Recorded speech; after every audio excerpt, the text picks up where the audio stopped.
Episode की शुरू वैसे होती है जहाँ पे खत्म हुआ था। क्या इसने सच में मुझसे किसी मोटिव की वजह से शादी की है? फिर वो भी पुरानी बातों को याद करने लग जाती है। उन सारी बातों को याद करने के बाद वो जुमिन से कुछ कहने ही वाली होती है। इससे पहले जुमिन उससे कहता है कि यूरो, तुम्हें क्या समझ नहीं आ रहा? वो हम दोनों को अलग करना चाहती है, इसी वजह से वो कुछ भी बोल रही है। उसकी सारी बातें सुनकर जीक्यू कहती है कि क्या मैं तुम दोनों को अलग करना चाहती हूँ? नहीं नहीं, ऐसा कुछ भी नहीं है। तुम्हें कोई गलतफहमी हो गई है। उल्टा तो मैं चाहती हूँ तुम दोनों हमेशा साथ साथ रहो। ये सुनकर यूरो कहती है कि तो फिर तुम थोड़ी देर पहले वो सब क्यों बोल रही थी?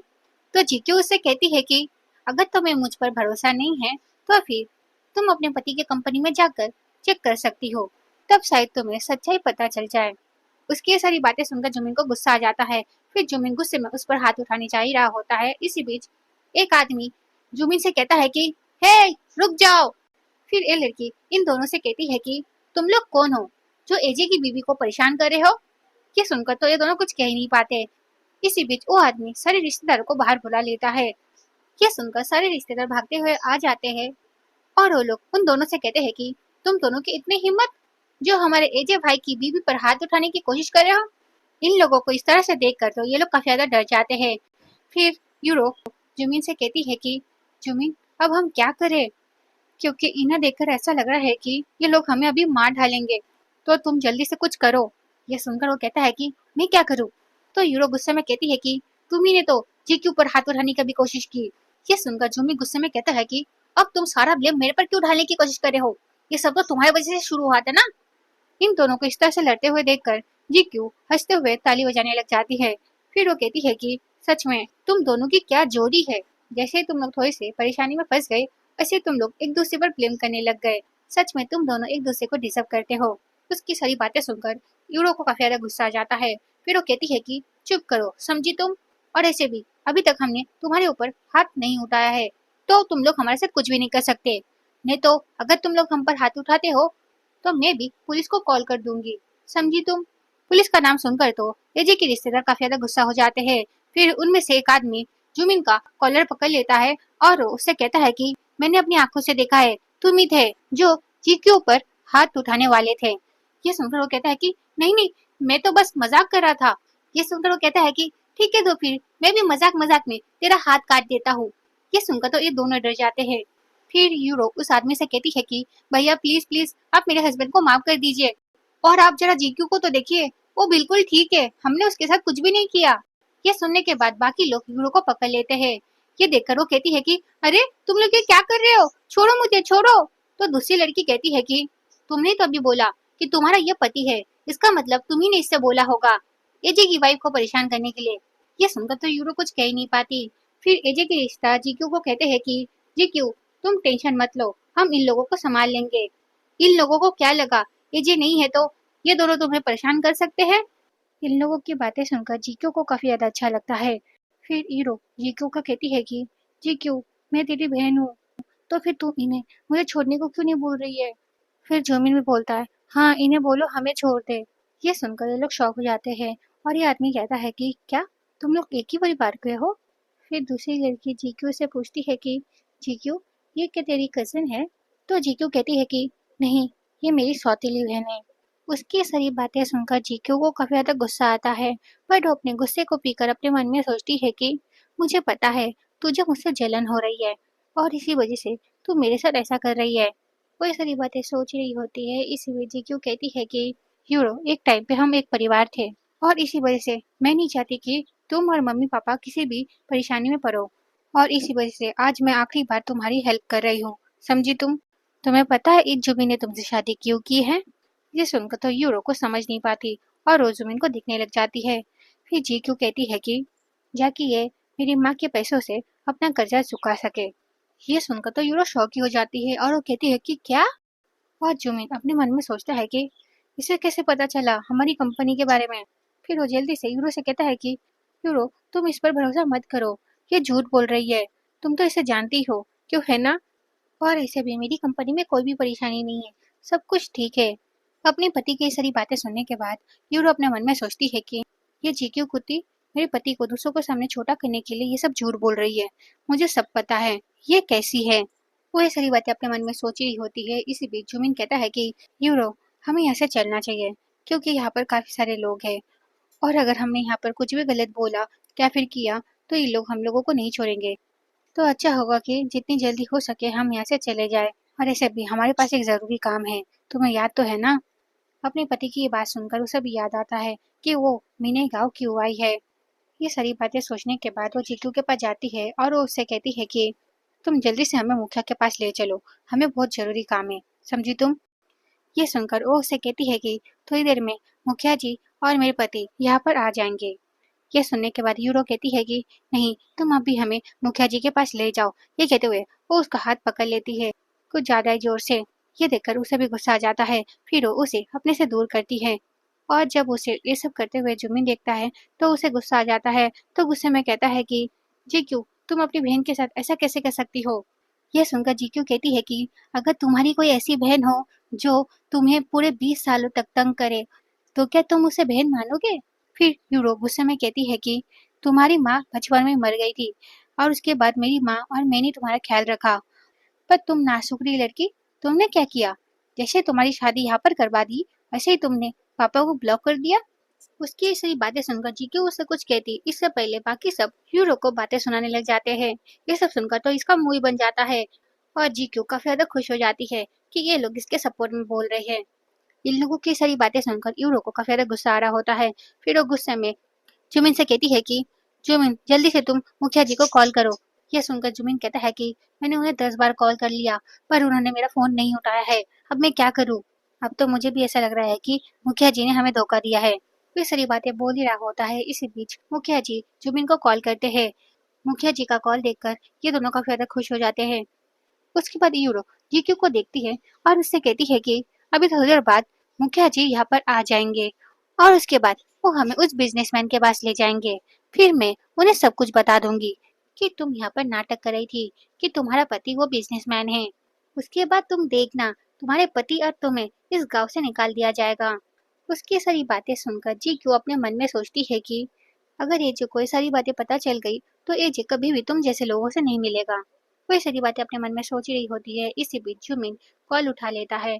फिर वो मुखिया जी से कहता है कि मुखिया जी आप कहाँ पर हो? मैं आपको कब से कॉल कर रहा हूँ। ये सुनकर मुखिया जी उससे कहते हैं कि सॉरी, दरअसल आज मैं काफी ज्यादा बिजी हूँ और इसी वजह से मैं तो भूल ही गया कि आज तुम लोग यहाँ पर आने वाले हो। ऐसे अब तुम कहाँ पर हो? तुम मुझे बताओ, मैं वहाँ पर उस बिजनेसमैन के साथ आ जाऊंगा। ये सुनकर जुमिन कहता है कि यहाँ पर किसी की शादी हो रही है, हम उसी के घर के सामने खड़े हैं। फिर हीरो मुखिया जी से कहती है कि मुखिया जी आप यहाँ पर जल्दी आ जाइए क्योंकि यहाँ पर कोई बिजनेसमैन की वाइफ होने की नाटक कर रही है। ये सुनकर मुखिया जी शॉक हो जाते हैं और वो कहते हैं कि क्या? ठीक है, तुम लोग वहीं पे रुको, मैं अभी आता हूँ। मुखिया जी को इतने टेंशन में देखकर ये जी कहता है कि क्या हुआ मुखिया जी, आप इतना परेशान क्यों है? ये सुनकर मुखिया जी उसे सारी बातें बता देते हैं और एजे जब ये सब सुनता है तो वो शॉक हो जाता है। फिर एजे मुखिया जी को कहता है कि चलिए हम जाकर देखते हैं ये सब कौन कर रहा है। ये कहते ये सिन्हे पे कट होता है। फिर हमें यूरो को दिखाया जाता है जो जीक्यू से कहती है कि अभी मुखिया जी उस बिजनेसमैन के साथ आ जाएगा और उसके बाद मुखिया जी और वो बिजनेसमैन तुम्हें अच्छी तरह से सबक सिखाएंगे।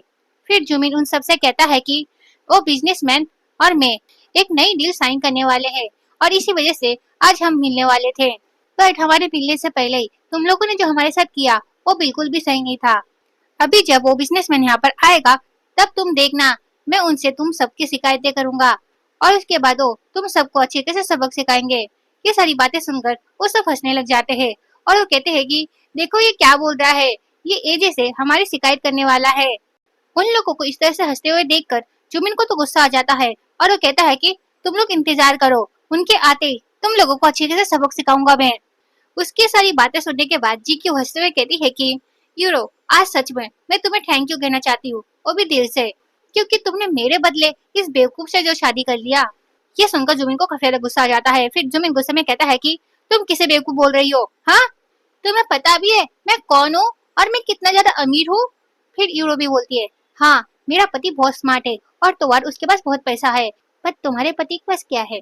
हाँ, ये सब कहते हुए वो उसके पति को काफी सारी बुरी बातें बोलने लग जाती है। ये सब सुनकर तो जीक्यू को भी गुस्सा आ जाता है। फिर जीक्यू गुस्से में कहती है कि शायद से तुम भूल गई हो, तुम जिस पैसों का घमंड कर रही हो वो सारे पैसे मेरी माँ के हैं, ना कि तुम्हारे।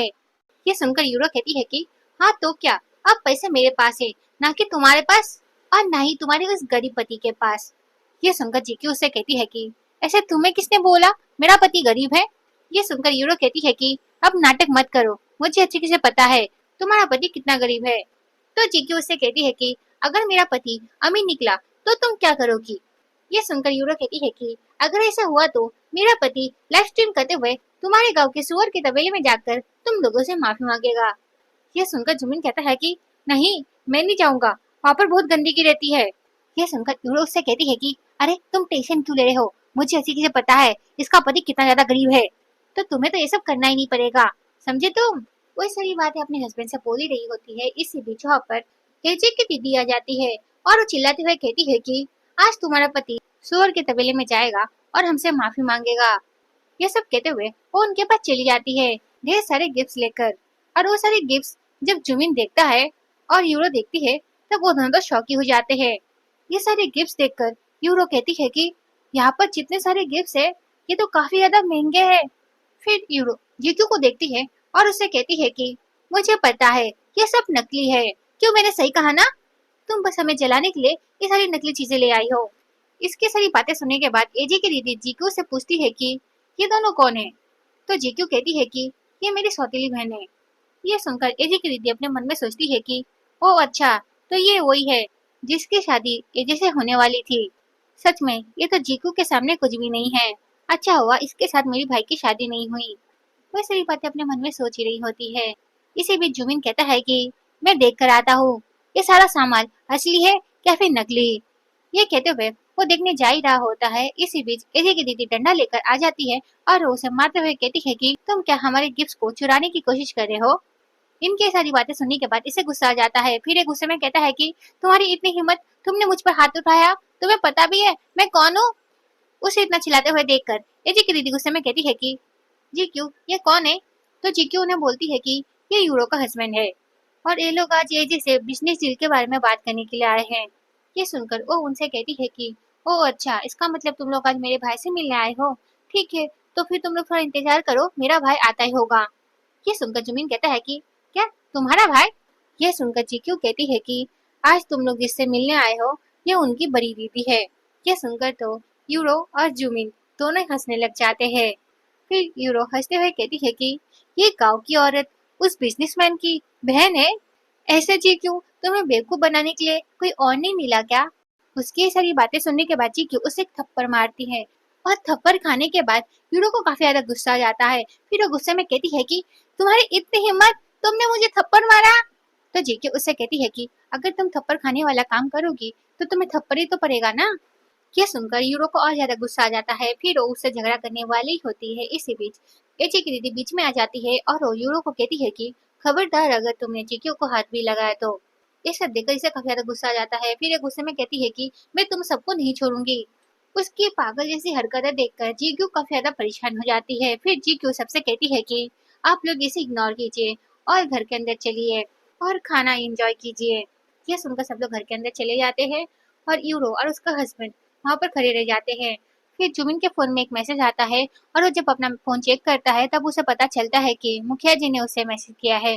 तब वो उस मैसेज को रीड करने लग जाता है जहाँ पर मुखिया जी ने उससे कहा था कि मुझे थोड़ा काम आ गया है जिस वजह से मैं नहीं आ सकता, बट मैंने तुम्हारे पास उस बिजनेसमैन को भेज दिया है, वो थोड़ी देर में वहां पर आ जाएगा, तो तुम लोग वहीं पे रुको।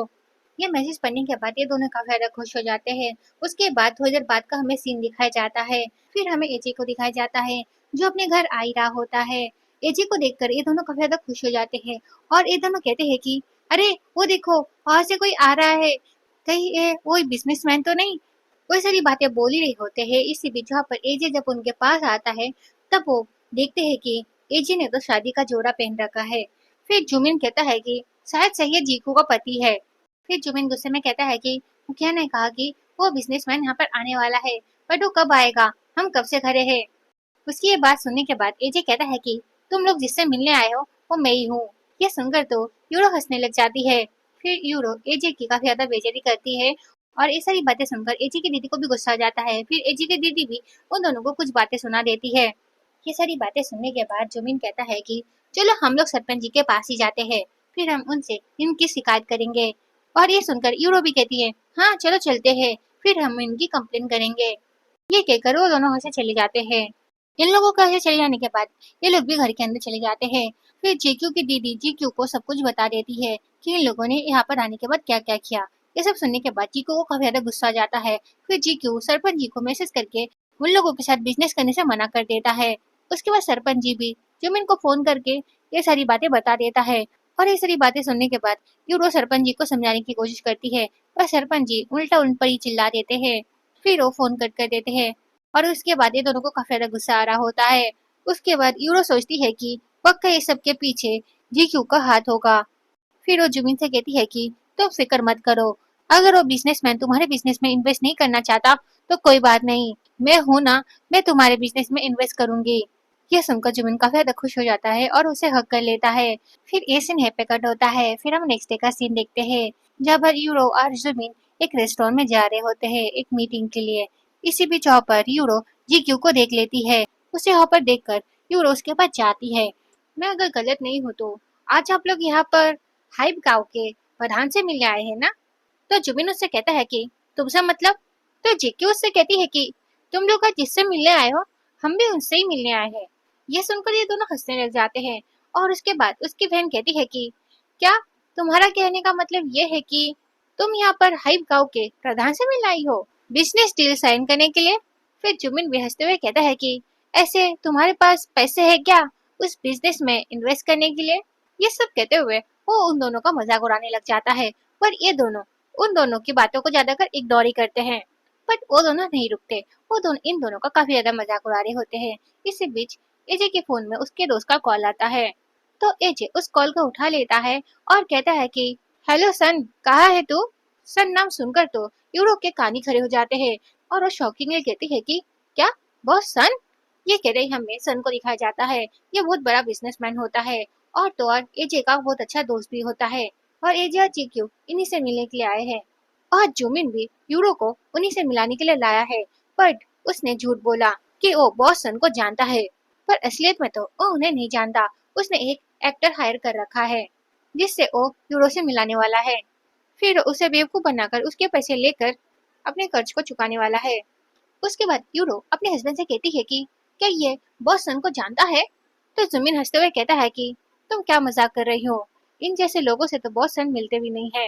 ये सुनकर उसकी वाइफ खुश हो जाती है और वो हंसने लग जाती है और उसे ऐसा लगता है कि ये दोनों नाटक कर रहे हैं बॉस सन से बात करने का। फिर एजे अपने दोस्त सन से कहता है कि मैं और मेरी वाइफ तुम्हारे रेस्टोरेंट में तुम्हारा वेट कर रहे हैं, तुम जल्दी आओ। तो ये कहता है कि हाँ मैं रास्ते में हूँ, मैं आ रहा हूँ, मैं बहुत जल्द वहाँ पर पहुंच जाऊंगा। तो एजे कहता है कि ठीक है तो फिर हम लोग तुम्हारे यहाँ पर इंतजार कर रहे हैं।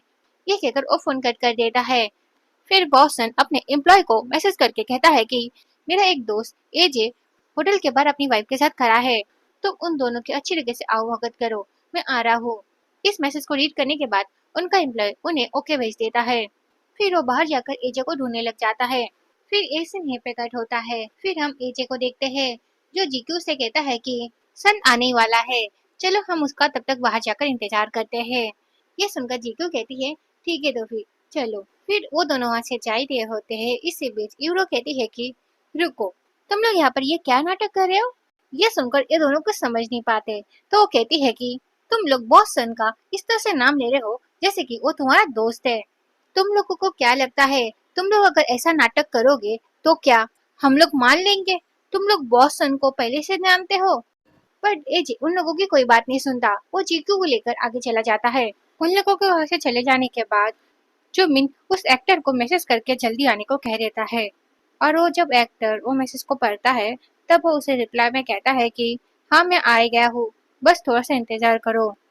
ये कहते वो होटल के अंदर घुस जाता है और जुमिन जब उसे देखता है तब वो नाटक करते हुए उसके पास जाता है और कहता है कि अरे बॉस सन, आखिरकार आप आ ही गए, हम आपका कब से इंतजार कर रहे हैं, ऐसे इससे मिले, ये मेरी वाइफ है, इसे जब पता चला आप मेरे साथ बिजनेस करने के लिए तैयार हैं तब ये आपको थैंक यू कहने के लिए यहाँ पर आ गई। ये सुनकर वो एक्टर कहता है कि ओ अच्छा, ठीक है चलिए हम अंदर चल के बात करते हैं। यह सुनकर जुमिन कहता है कि ठीक है बॉस सन चलिए। पर यूरो उन दोनों को रोक देती है और वो बॉस सन से कहती है कि बॉस सन, क्या आप इन दोनों को पहचानते हैं? ये कहते हुए वो जीक्यू और उसके हस्बैंड को दिखाने लग जाती है। यह सुनकर तो वो एक्टर थोड़ा डर जाता है और जुमिन भी। फिर वो अपने मन में ही बोलता है कि डरने की कोई बात नहीं है, ये लोग तो गांव के लोग हैं, इन्हें क्या पता वो सन कैसे दिखते हैं। वो ये सारी बातें अपने मन में सोच ही रहा होता है। इसी बीच जीक्यू बॉस सन से कहती है कि अरे बॉस सन, क्या आपने हमें नहीं पहचाना? ये सुनकर तो वो एक्टर कुछ कह ही नहीं पाता। उसे इस तरह से देखकर जीक्यू उनसे कहती है कि अरे बॉस सन, कल रात को ही तो आपने मेरे हस्बैंड से बात किया था। फिर एजे कहता है कि मुझे याद है, कल रात को जब मैं आपसे बात कर रहा था तब तो आप 30 से कम लग रहे थे, बट रातों रात क्या हो गया जो आप 30 से भी ज्यादा दिखने लग गए? बॉस सन, ये सब सुनकर तो उसके पास कोई जवाब ही नहीं होता, क्योंकि वो तो बॉस सन होता ही नहीं है ना। और इन लोगों को इस तरह से बोलते हुए देखकर जो मैं अपने मन में सोचता है कि ये लोग उंगली कर कर कर असली बात निकालने की कोशिश कर रहे हैं, मैं सब समझ रहा हूँ। फिर जीक्यू एजे से कहती है कि अरे एजे, बॉसन कितने ज्यादा बिजी रहते हैं और उन्हें कितने बड़े बड़े प्रोजेक्ट हैंडल करना पड़ता है, इन्हीं चीजों की वजह से वो वक्त से पहले ही बुरे दिखने लग गए। क्यों, सही कहा ना बॉसन? ये सुनकर एजे कहता है ओ अच्छा, ऐसी बात है, मुझे माफ करना बॉसन, मुझे पता नहीं था। फिर एजे कहता है कि ऐसे बॉसन, आपको याद है कल रात को हमने क्या बात किया था? यह सुनकर तो इस नकली बॉसन की तो हवाई निकल जाती है और उसके पसीने छूटने लग जाते हैं और उसे कुछ समझ ही नहीं आ रहा होता है कि वो क्या बोले। उसे इतना डरा हुआ देखकर ये क्यों कहती है कि अरे बॉसन, क्या हुआ आपको? इतना पसीना क्यों आ रहा है और आप इतने डरे हुए क्यों लग रहे हैं? फिर एजे कहता है कि मुझे ऐसा लगता है कि उन्हें पकड़े जाने का डर है। क्यों, सही कहा ना नकली बॉसन? उन दोनों की सारी बातें सुनकर यूरो को काफी ज्यादा गुस्सा आ जाता है। फिर यूरो गुस्से में कहती है कि चुप करो। फिर वो उन दोनों को बातें सुनाने लग जाती है और उसके सपोर्ट में उसका पति भी खड़ा हो जाता है और वो भी उन दोनों को बातें सुनाने लग जाते हैं। फिर बॉसन कहता है कि अब छोड़ो भी, चलो हम लोग अंदर चलकर जरूरी बातें कर लेते हैं। और एक बात, मैं इन दोनों को नहीं पहचानता। यह सुनकर यूरो काफी ज्यादा खुश हो जाती है। फिर वो जीक्यू को देखते हुए कहती है कि सुन लिया ना तुमने जीक्यू, बॉसन तुम दोनों को नहीं पहचानते हैं, तो यहाँ पर नाटक करना बंद करो, समझी तुम? इन लोगों को इतना झगड़ा करते हुए देखकर वो एक्टर अंदर जाने की कोशिश कर रहा होता है। ये देखकर एजे उससे कहता है कि हे, तुम कहाँ जाने की कोशिश कर रहे हो? ये सुनकर तो वो एक्टर वहीं पे रुक जाता है और वो थोड़ा डर भी जाता है। और ये सब देखकर जुमिन एजे से कहता है कि हे, तुम कौन होते हो बॉसन को रोकने वाले?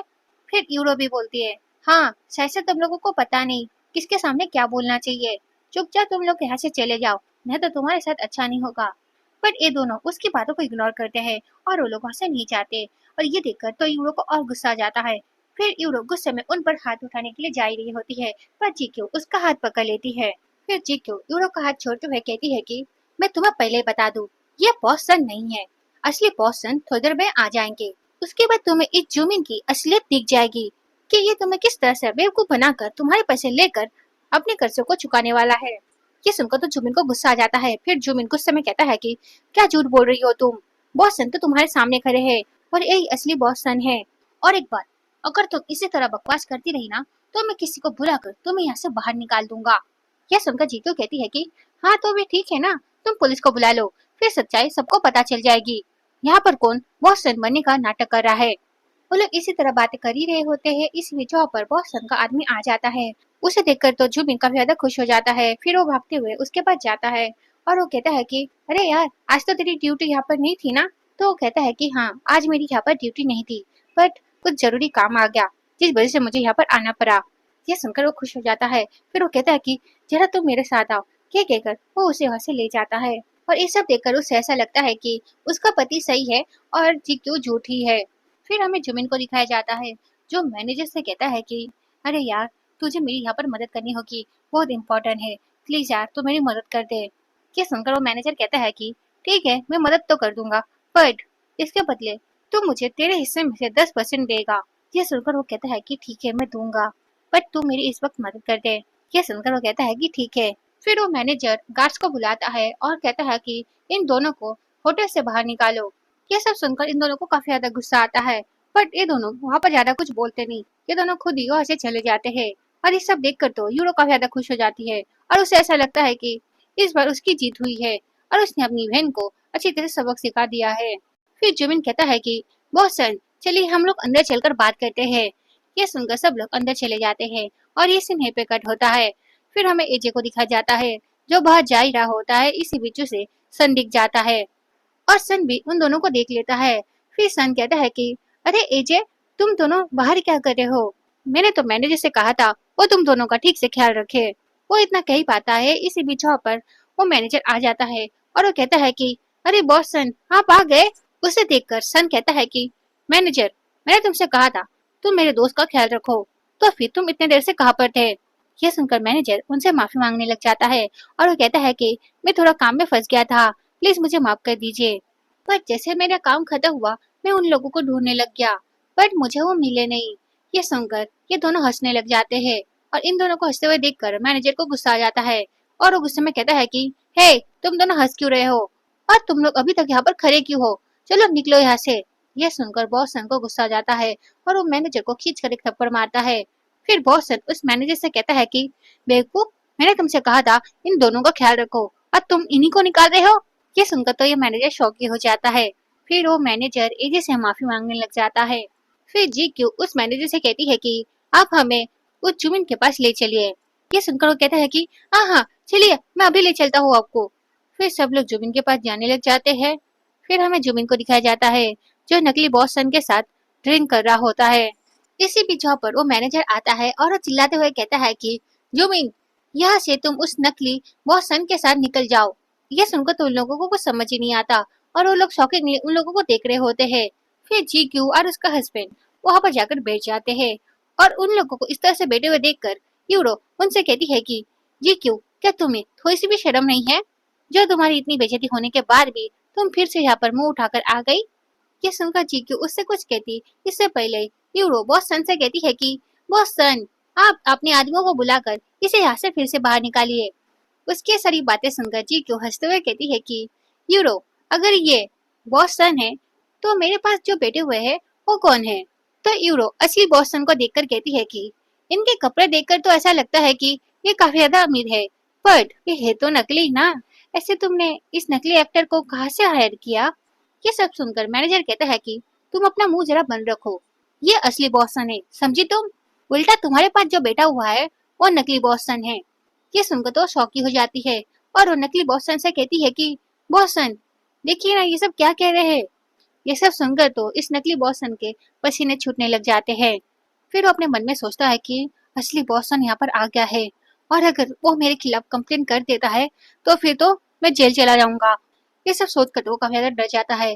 फिर वो खड़ा होता है और वो कहता है कि इन सब के पीछे मेरा हाथ नहीं है, ये सब तो मुझे इस जूमी ने करने के लिए कहा था। ये सब कहते हुए वहां से जाने की कोशिश करता है तो जी क्यों मैनेजर से कहती है कि मैनेजर ली, आप इन्हें पुलिस के पास ले जाइए। ये सुनकर वो मैनेजर उसे जाकर पकड़ लेता है और वो नकली बॉस सन जुमिन से कहता है कि ये सब तो आपने मुझसे करने के लिए कहा था, तो प्लीज मुझे बचाइए। यह सुनकर जुमिन उसे कहता है कि चुप करो। फिर मैनेजर उस नकली बॉस सन को वहां से ले जाता है। ये सब देखकर यूरो को काफी ज्यादा गुस्सा आ जाता है। फिर यूरो गुस्से में जुमिन का कान पकड़कर उससे कहती है कि ये सब यहाँ पर क्या चल रहा है, मुझे सच सच बताओ।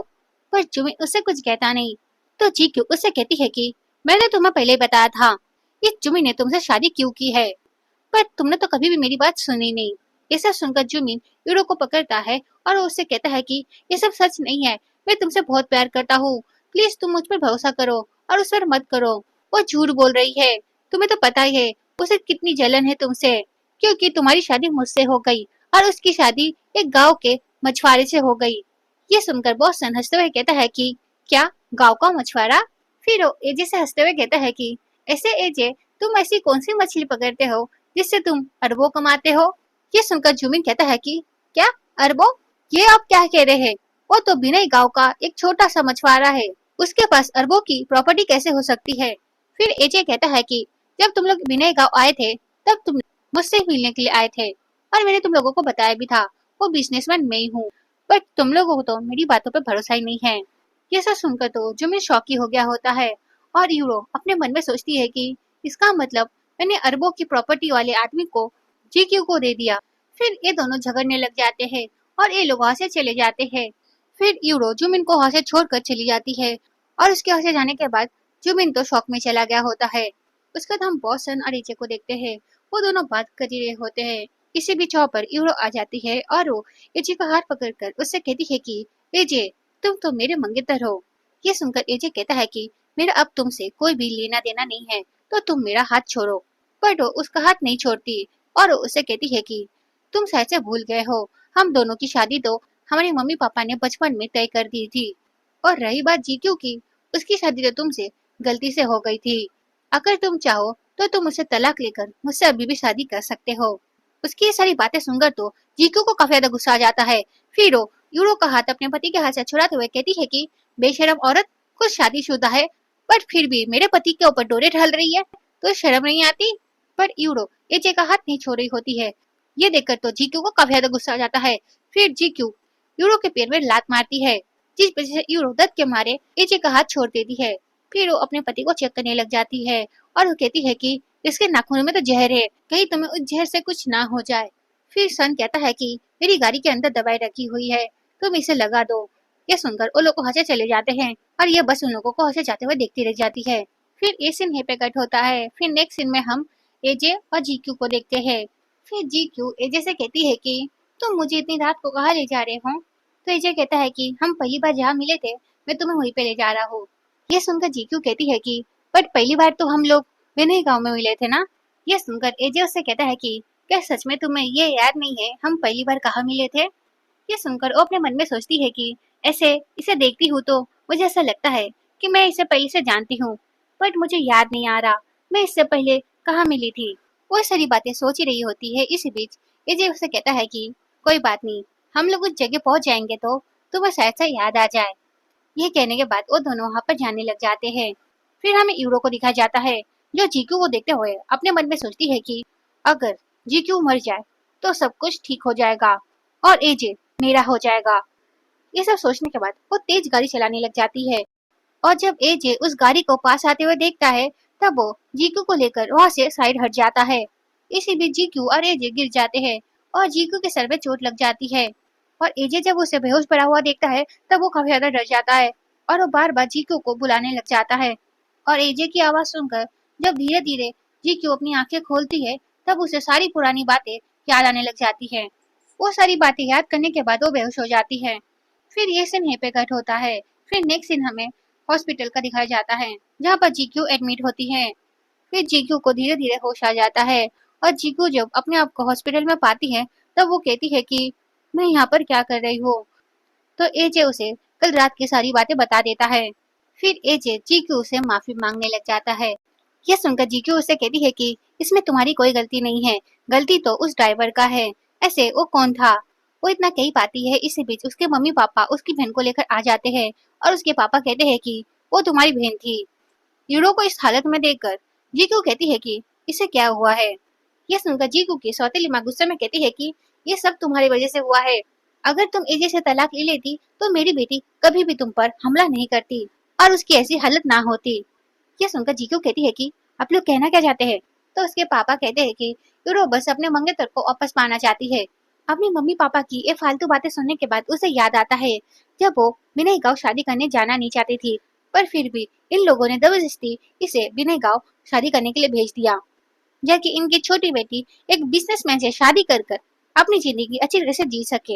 ये सारी बातें याद करने के बाद जीक्यू उनसे कहती है कि शायद से आप लोग भूल गए हो, आप ही लोगों ने मुझे जबरदस्ती विनय गांव शादी करने के लिए भेजा था, जाकि आपकी बेटी उस अमीर जुमिन से शादी कर सके। जीक्यू की सारी बातें सुनने के बाद भी उसके मम्मी पापा अपनी गलती नहीं मानते हैं, उल्टा वो लोग उसी पर ब्लेम ढा रहे होते हैं। ये सब देखकर वो और सह नहीं पाती। फिर वो कहती है कि बस बहुत हुआ, मैं पहले आप लोगों को जाने देने वाली थी पर मैं आप लोगों को अब नहीं छोड़ूंगी। ये कहते हुए वो अपना फोन लेती है और पुलिस को कॉल करने लग जाती है। ये देखकर उसके डैड उसे रोकने की कोशिश करते हैं, बट जीक्यू उसके डैड को रोक देते हैं। फिर एजे उन्हें बोलता है कि मैंने यूरो के डॉक्टर से पहले बात कर लिया है और डॉक्टर ने मुझे कहा है कि वो जल्दी ठीक हो जाएगी, तो आप लोगों को उसकी फिक्र करने की कोई जरूरत नहीं है, क्योंकि वो जैसे ही ठीक होगी उसे हम जेल भेज देंगे। फिर वो वहाँ पर जुमिन के साथ अच्छी तरह से रहेगी। ये सुनकर तो उसकी माँ के सीने में दर्द होने लग जाता है और ये सब देखकर उसका हस्बैंड वहाँ पर आता है और उसको संभालने लग जाता है। फिर वो अपनी वाइफ और अपनी बेटी को डॉक्टर के पास ले जाता है और उनके पास जाने के बाद एजे भी यूरो को बिना गाँव ले जाता है। फिर वो दोनों बिना गाँव में जाकर अच्छी तरीके से हंसी खुशी रहने लग जाते हैं और ये वीडियो यहीं पे खत्म हो जाता है। और गैस अगर आपको वीडियो अच्छा लगे तो प्लीज कमेंट करके जरूर बताना। Okay, bye bye.